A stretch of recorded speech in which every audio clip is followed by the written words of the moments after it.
Kristien Morato, HLN Belgium. Great, thank you, Steve. All right. First of all, congratulations on the movie. Thank you. I think Jo, she's quite a interesting character. I prepared a lot for Jo in terms of her history and her backstory, and then I had to throw it away when we started shooting just because you didn't want to reveal any of that to the audience. So it was very much, and luckily we had Lasse Hallström sort of help us out with that, but it was very much figuring out on the day how to play it, the right things to say, the wrong things to say, and the tone in which to deliver them. Mm-hmm. And yeah, but it was tricky. It was definitely, everybody was very helpful in figuring out how we should do it. Yeah, because it is tricky. Because what were you thinking when you were reading the script, really? Or did you read the books already? Or well, I read the script has changed so many times, mm-hmm. and so I read the initial script, and it was very different from how it is on screen. And the book also has like a completely different Jo.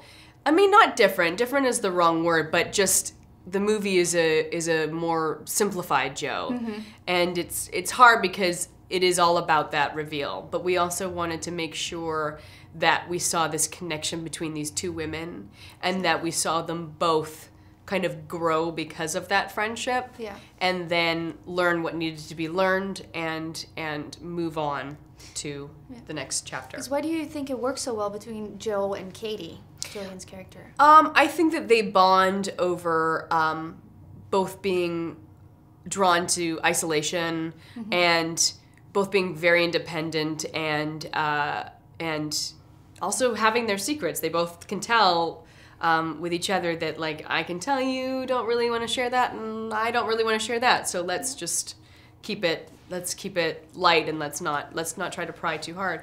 And I think that Jo is probably Katie's first girlfriend that she's ever had in her adult life, and I think that it's something that it's beneficial to every woman to have girlfriends, and I think that it's really the first person that Katie can like open up to and talk about this new relationship that's happening in her life, and get and sort of get help with how to deal with it, because it's completely new to her. Yeah, and Jo, she's there to give advice and basically just to listen to Katie. But when you first started out as an actress, who was that person for you?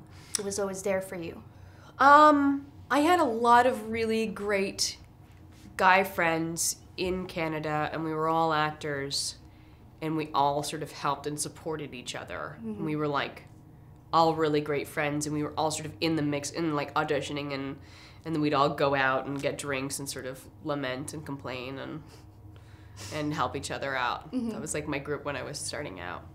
Well, I heard that you're a big Nicholas Sparks fan. What is your favorite book or movie?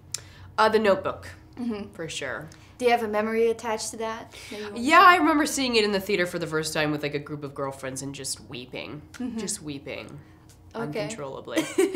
And you always wanted to work with the director, yes. Hallström. How was that to work with him for the first time? Well, it was quite intimidating until I met him. And I realized that he is like the gentlest, kindest man on the planet. And you can really do no wrong.